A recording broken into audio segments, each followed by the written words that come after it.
Bonjour à tous, Oppo vient tout juste de présenter sa nouvelle fournée de smartphones haut de gamme, les Find X3.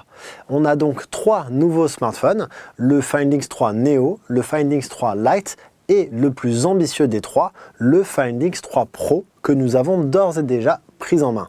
Ce téléphone a un petit enjeu autour de lui puisqu'il va être commercialisé à la fin du mois pour 1150 €. À ce prix-là, seuls Apple et Samsung, avec respectivement l'iPhone 12 Pro Max et le Galaxy S21 Ultra, proposent des téléphones ultra premium et la majorité des constructeurs chinois s'arrêtent autour des 1000 € comme OnePlus ou Xiaomi. Ce téléphone dépasse donc la barre symbolique des 1000 € et a avec lui beaucoup d'ambition puisqu'il a pour mission de remplir le vide laissé par Huawei depuis l'embargo américain et l'interdiction d'utiliser les Google Mobile Services. On a donc un téléphone qui est très spéqué, qui a beaucoup de choses à dire sur lui.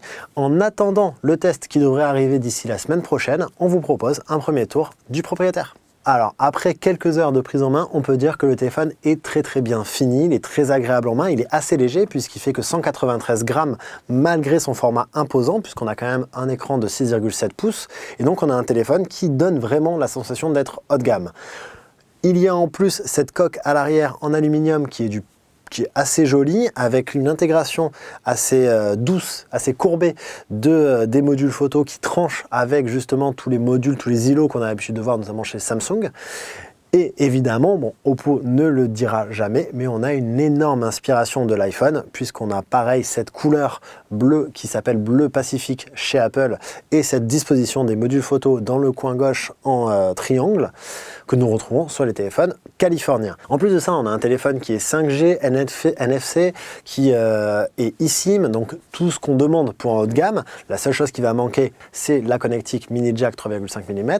On n'a pas non plus d'adaptateur USB-C vers mini jack, mais on a un bloc de charge, donc on va s'en contenter aujourd'hui, d'autant plus que c'est un bloc de charge SuperVOOC 2.0 breveté par Oppo. C'est un bloc de charge 65 watts et qui permet la recharge du téléphone en 26 minutes. On a essayé, c'est assez dingue, surtout qu'on a une batterie de 4500 mAh, donc c'est assez rapide. Donc déjà, on a un téléphone qui est plutôt haut de gamme. En plus de ça, à l'intérieur, Oppo a aussi quelques ambitions, puisqu'on trouve à l'arrière donc 4 modules photo, un module principal de 50 mégapixels avec un capteur dont Oppo est assez fier, c'est le IMX766 puisqu'il a été développé en collaboration avec Sony et Oppo a pour le moment l'exclusivité puisqu'a priori les OnePlus 9 et OnePlus 9 Pro qui devraient être présentés au courant du mois de mars embarqueraient également ce capteur. Ce capteur de 50 mégapixels donc à première vue fait des bonnes photos, on est assez satisfait de ce qu'on a vu, ce n'est pas trop lissé, ce n'est pas trop traité, c'est plutôt agréable à l'œil, mais ce qui est assez intéressant dans la démarche photo de Oppo sur ce Oppo Find X3 Pro, ce n'est pas son module principal, mais son module ultra grand angle, puisque là où la majorité des constructeurs qui proposent beaucoup de mégapixels sur le grand angle, vont limiter le nombre de mégapixels sur l'ultra grand angle et donc limiter la qualité, puisqu'on va avoir le même traitement logiciel avec un taux de détail qui est plus faible. Là, Oppo a choisi de proposer exactement le même capteur sur l'ultra grand angle. Ce qui fait que quand on passe du grand angle à l'ultra grand angle, on n'a aucune perte de qualité. C'est assez agréable, c'est une bonne idée à mon sens, puisque du coup, on a un côté versatile qui est un peu plus poussé. Malheureusement, celui qui va perdre dans cette histoire, c'est le téléobjectif, puisqu'on va seulement avoir un téléobjectif 2x, mais Oppo est plutôt droit dans ses bottes sur ce sujet-là, puisqu'ils expliquent que c'est suite à des enquêtes auprès des consommateurs qu'ils ont conclu que les gens se servaient davantage de l'ultra grand angle que du téléobjectif 2x. C'est une conclusion que je partage également, donc ça ne me choque pas et je trouve ça plutôt bon. La surprise sur cet îlot photo, c'est que le téléobjectif n'est pas là, mais il est ici. Le module qui est présent ici, ce n'est pas un module téléobjectif ni un module macro, mais un module micro et qui permet donc de faire des photos de très près. Oppo parle d'une distance de 1 mm et on l'a testé, pour l'instant c'est plutôt convaincant puisqu'on a réussi à faire des photos, notamment des sous-pixels d'écran OLED, ce qui pour nous est très pratique dans nos tests et nos labos. Mais pour le grand public, on va être honnête, ce n'est pas le plus convaincant, c'est pas C'est pas ça qui va vous faire dépenser 1150 €, on s'en doute. C'est assez marrant de voir ça, mais voilà. C'est plutôt sur les modules donc principal et ultra grand angle que Oppo a cherché de faire quelque chose de construit et assez intéressant. On va voir dans nos labos si le constructeur parvient à nous étonner, puisqu'en fait on a déjà un téléphone qui est très très bon sur l'ultra grand angle. C'est le Mate 40 Pro de Huawei qui lui proposait un capteur de 20 mégapixels, mais un traitement d'image qui était incroyable, notamment de nuit où on avait des coins qui étaient très colorés et très réussis, alors que la majorité des téléphones n'arrivent même pas à faire un rendu aussi bien de jour. Donc là, est-ce que cet Oppo Find X3 Pro va réussir en photo à ce niveau-là? On l'espère, mais ce n'est pas gagné. Autre point assez intéressant sur ce Find X3 Pro, c'est l'écran OLED. Donc 6,7 pouces, c'est une dalle que Samsung a fournie à Oppo et qu'on avait déjà croisée sur le Galaxy Note 20 Ultra. Cette dalle, elle a une particularité par rapport aux autres dalles OLED 120 Hz du marché, c'est qu'elle a un taux de rafraîchissement adaptatif allant de 120 Hz à 10 Hz.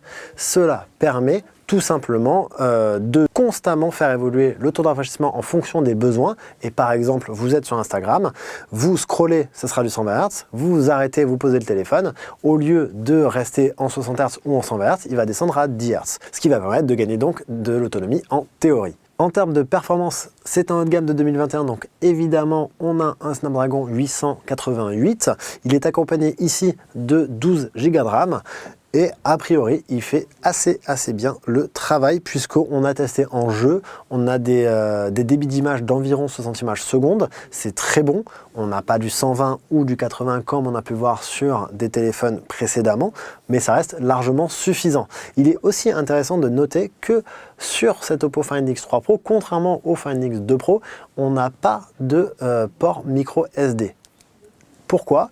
Encore une fois, comme avec les modules photo, Oppo a une réponse, c'est que selon eux, selon leurs enquêtes consommateurs, plus de la majorité, je crois que c'est plus de 80% des utilisateurs, utilisent seulement 80 Go sur leur téléphone et une infime partie dépasse les 200 Go. Donc Oppo a tranché et a choisi de mettre 256 Go de mémoire interne. Il n'est pas possible de l'étendre. En revanche, ceux qui font par exemple énormément de photos pourront toujours s'abonner à un service d'hébergement photo, de cloud. Enfin, il y a un dernier point sur lequel nous on va être très attentif avec ce Oppo Find X3 Pro, c'est l'autonomie. Puisque si vous vous souvenez bien, l'an dernier, c'était le défaut majeur du Find X2 Pro.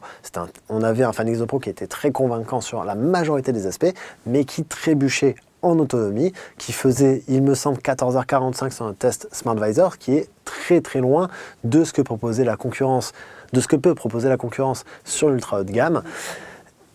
Et du coup, on restait un peu sur notre faim. Là, on a une batterie qui est un peu plus grosse puisqu'elle fait 4500 mAh. On a un Snapdragon qu'on a vu plutôt autonome sur le Mi 11. Donc, en théorie, on devrait avoir du mieux. On espère que cette fameuse technologie, cette fameuse dalle Samsung qui descend à 10 Hz permettra de grappiller encore quelques minutes. Mais voilà.